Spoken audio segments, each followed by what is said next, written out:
I love the gospel of Jesus J'aime Christ. l'évangile de Jésus-Christ et l'Église de Jésus-Christ des saints des derniers jours.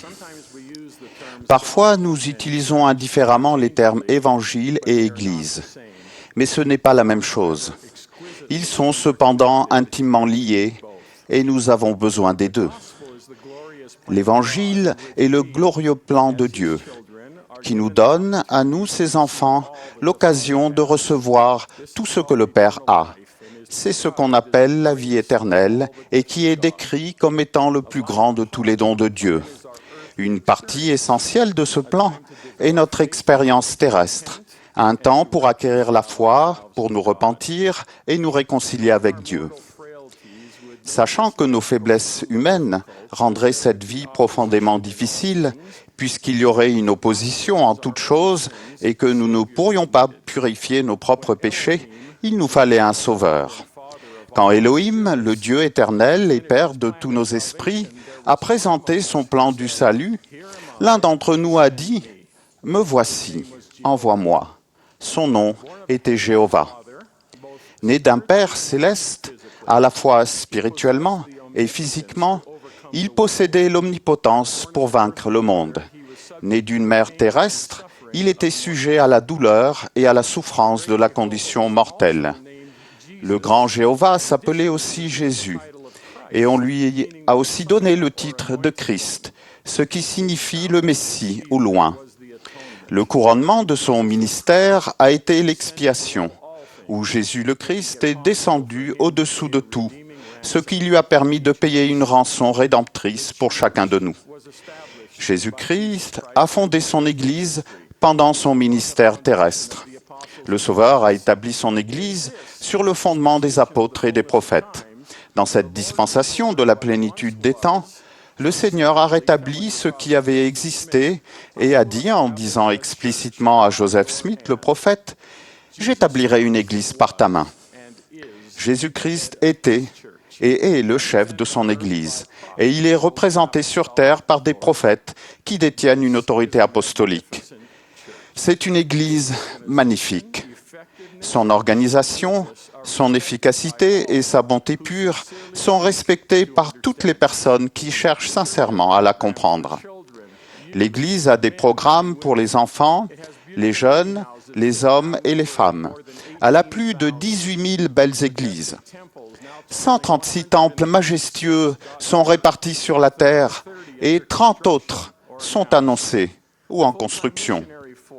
Une armée de 56 000 missionnaires, des jeunes et des moins jeunes, œuvrent dans 150 pays. L'œuvre humanitaire mondiale de l'Église est une merveilleuse démonstration de la générosité de nos membres. Notre système d'entraide prend soin de nos membres et favorise l'autonomie d'une manière que l'on ne retrouve nulle part ailleurs. L'Église compte des dirigeants laïcs désintéressés et une communauté de saints qui sont disposés à se servir les uns les autres d'une façon remarquable. Il n'y a rien de pareil à l'Église, où que ce soit dans le monde. Lorsque je suis né, mes parents vivaient dans une maison minuscule dans les jardins de l'une de nos grandes églises historiques, le tabernacle d'Honolulu. Je présente maintenant mes excuses à mes amis bien-aimés de l'épiscopat président qui supervisent les bâtiments de l'église. Mais enfant, j'ai grimpé et rampé sur chaque centimètre de cette propriété, depuis le fond du bassin réfléchissant jusqu'en haut de l'intérieur de l'imposante flèche éclairée. Nous nous balancions même, comme Tarzan, sur les longues lianes qui pendaient des énormes banians qu'on trouve sur le terrain. L'Église était tout pour nous.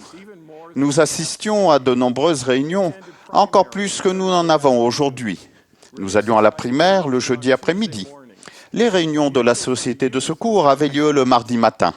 Le mercredi soir, il y avait la SAM pour les jeunes. Les activités de la paroisse avaient lieu le samedi. Le dimanche matin, les hommes, jeunes et adultes allaient à la réunion de prêtrise.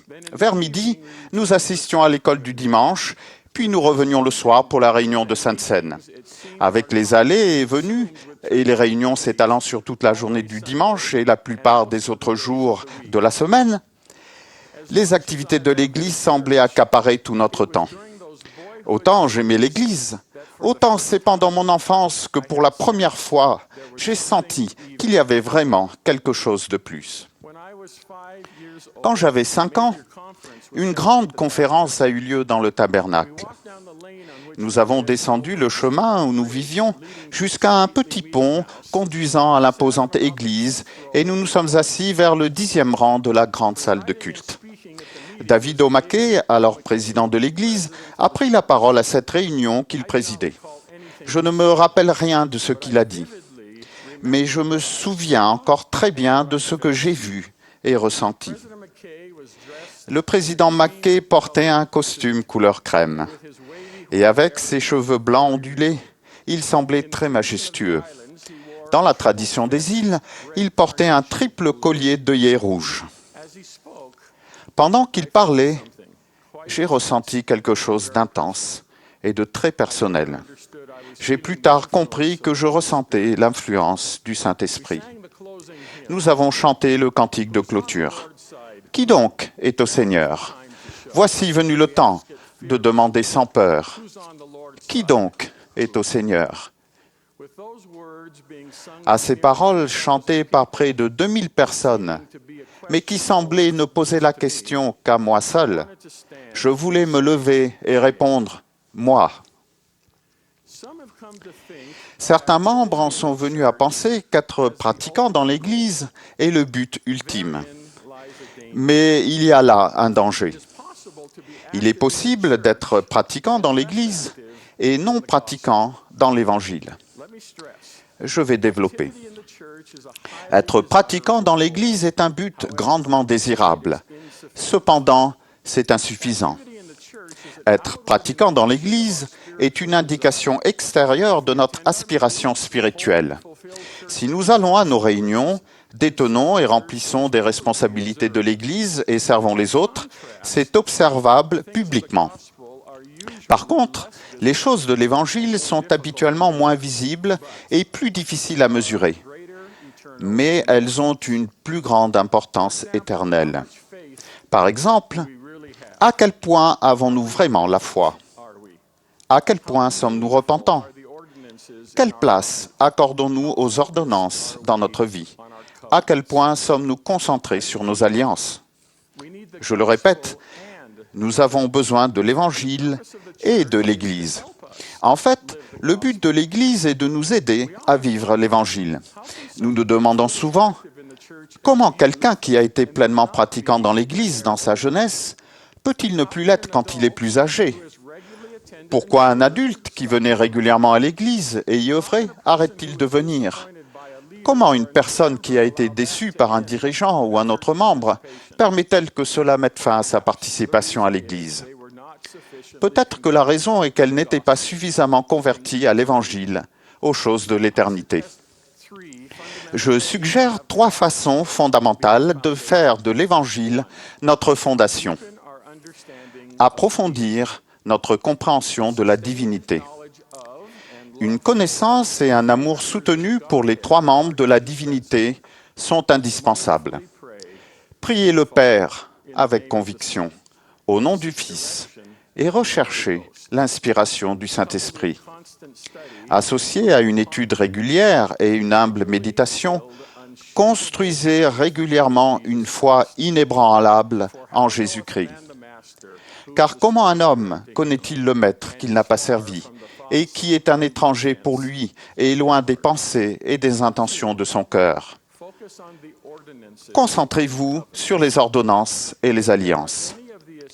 S'il y en a, parmi les ordonnances essentielles, certaines que vous n'avez pas accomplies dans votre vie, préparez-vous consciencieusement à recevoir chacune d'entre elles.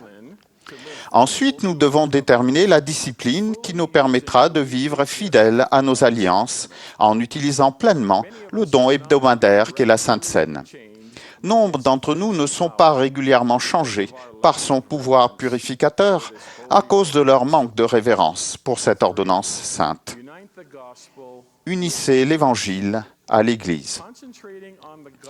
Du fait que nous nous concentrons sur l'Évangile, l'Église sera une plus grande bénédiction dans notre vie.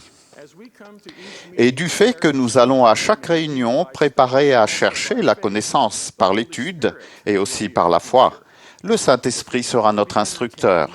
Si nous allons pour nous distraire, nous serons souvent déçus. On a demandé un jour au président Kimball, « Que faites-vous quand vous assistez à une réunion de Sainte Seine ennuyeuse ?» Il a répondu, « Je ne sais pas. Cela ne m'est jamais arrivé. »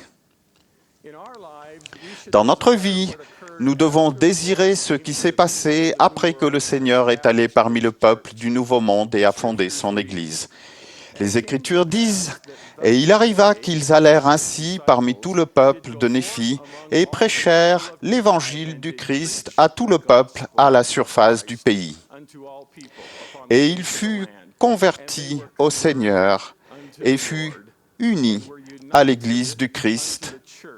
Et ainsi, le peuple de cette génération fut béni. »